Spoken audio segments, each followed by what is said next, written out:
Olá, amigos da Leandro Stormer, eu sou o Thiago Bizzi e esse é o Farol LS referente ao pregão do dia 11 de junho de 2015, quinta-feira. Vamos então às movimentações do nosso mercado, começando como sempre pelo gráfico do índice Bovespa. Bom, hoje tivemos um dia de leve queda, 0,35, formando um candle de indefinição e mantém, na minha percepção, ainda um cenário perigoso que favorece até um movimento de queda, diria assim, mantém fortemente na possibilidade do rompimento desse fundo.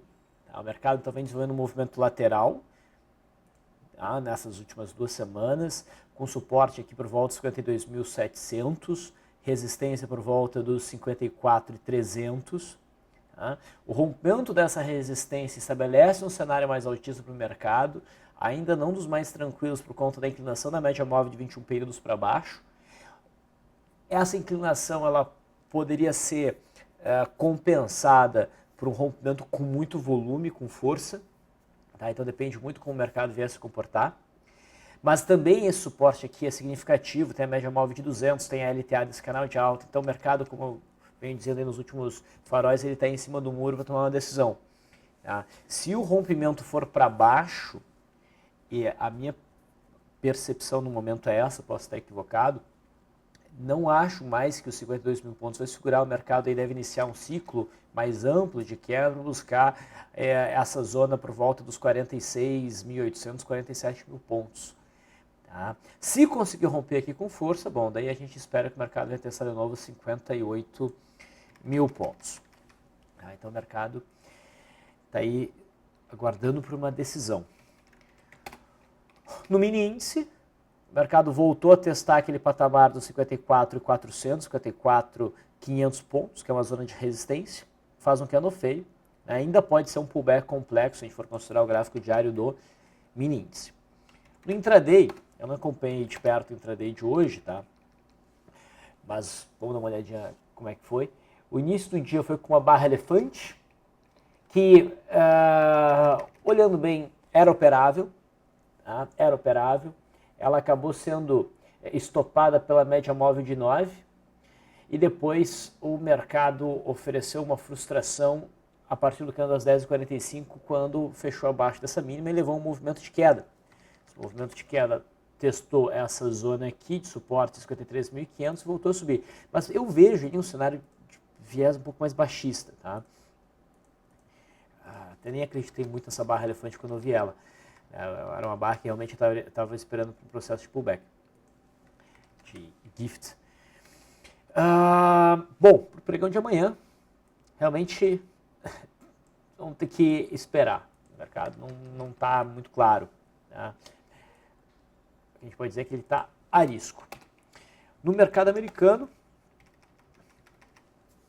o Dow Jones conseguiu superar a máxima de ontem, mas não conseguiu fechar acima da máxima de ontem. Testou ali o topinho anterior, testou a média móvel de 21 períodos, deixou uma sombra superior, fica com uma cara de estrela cadente. Não é um cenário que uma venda é clara, eu preferia ver uma barra preta sendo acionada, mas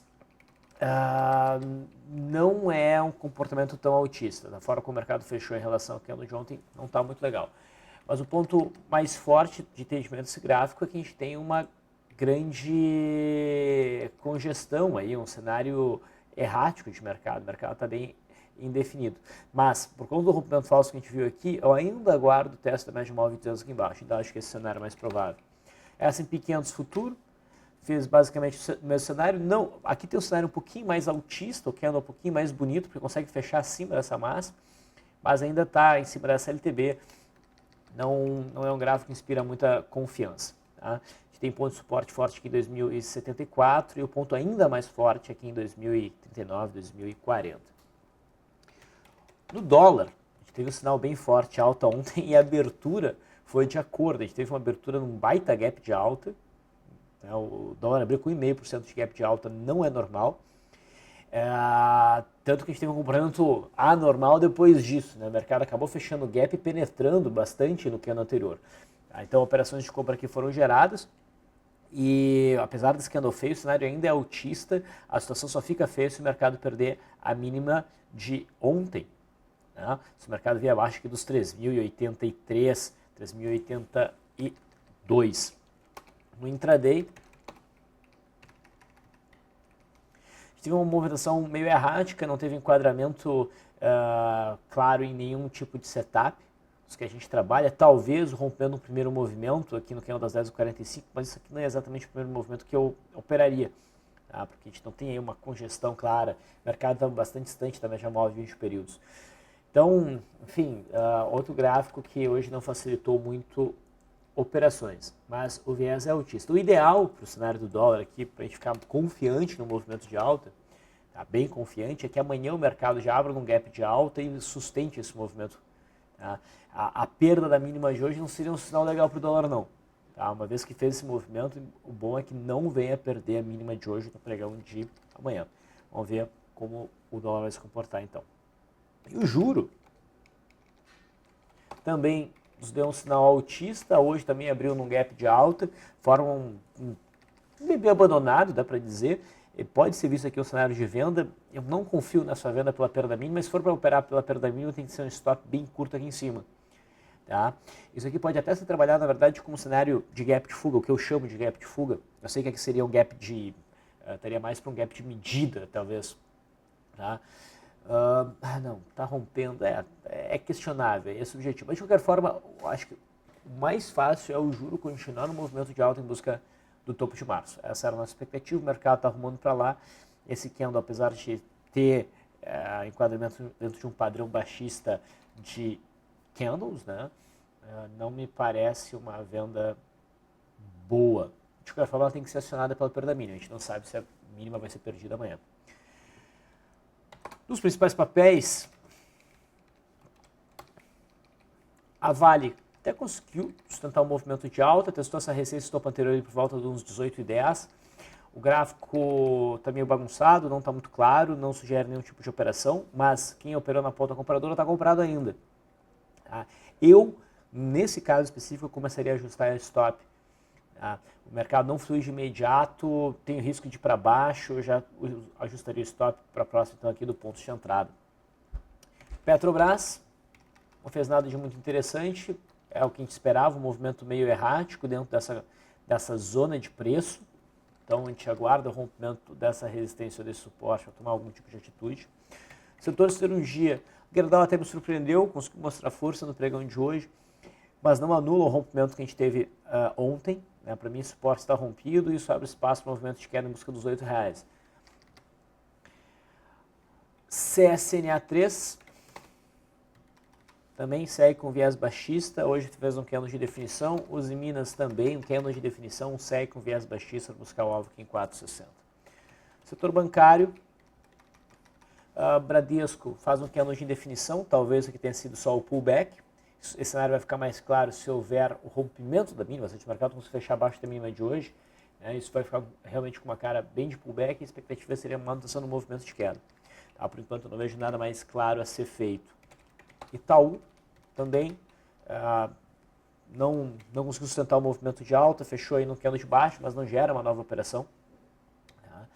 Não tem nada a ser feito aí. Banco do Brasil está testando esse fundo perdido como resistência. Poderia ter fechado mais baixista, essa sombra inferior beliscando o gap. Mostra que entrou alguma pressão compradora ali, mas não é ponto para compra, é mais um cenário favorável à venda, só que a gente não tem um ponto de venda aí. A viés segue sendo baixista. Em termos de outros papéis que podem chamar, que estão chamando a atenção em termos de swing trade, não tem muita coisa não. Ambev, papel que se encaixa no cenário de venda.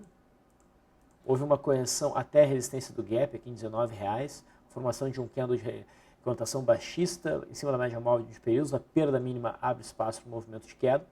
E o suporte agora está em 18,30.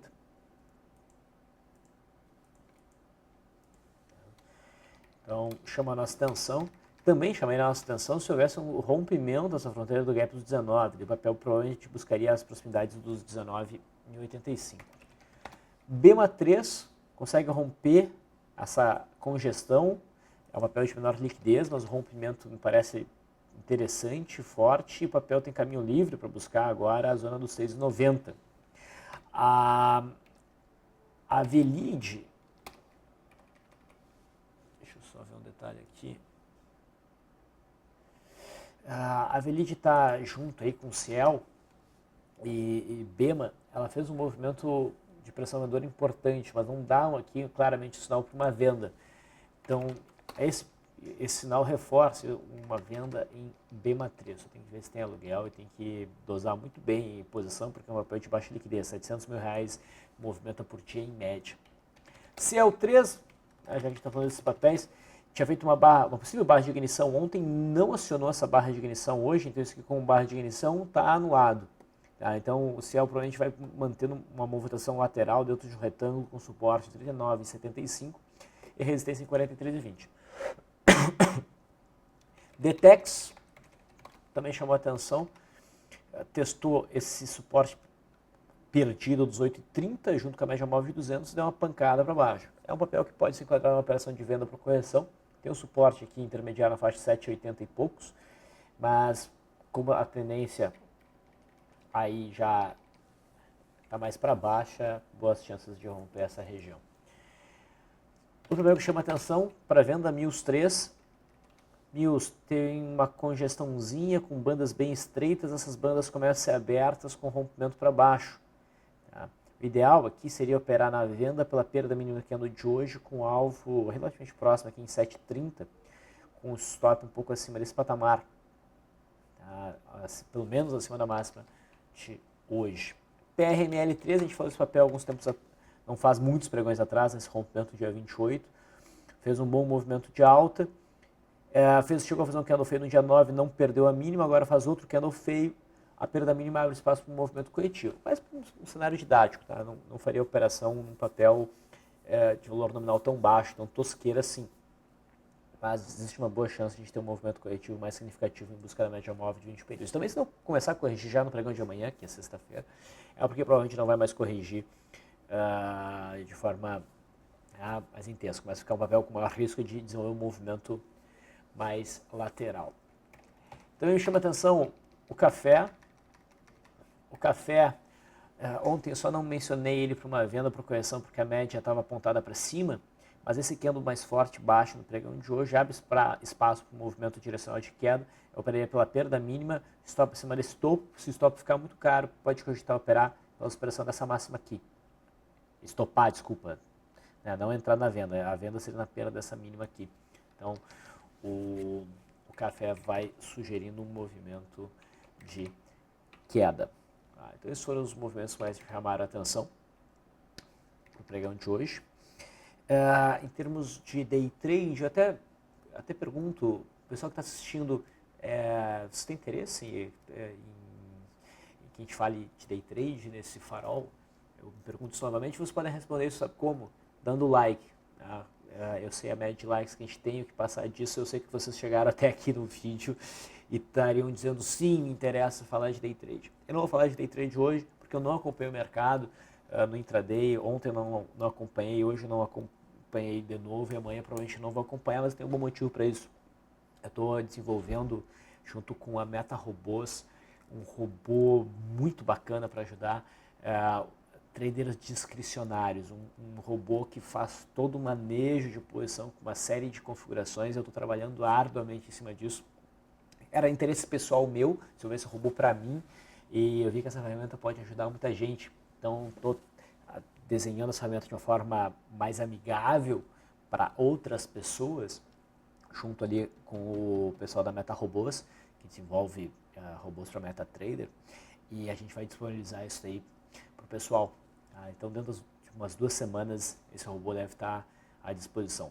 No momento, eu chamo ele de Trade Helper. Eu vou ficando por aqui, pessoal. Agradeço a audiência de vocês. Até amanhã.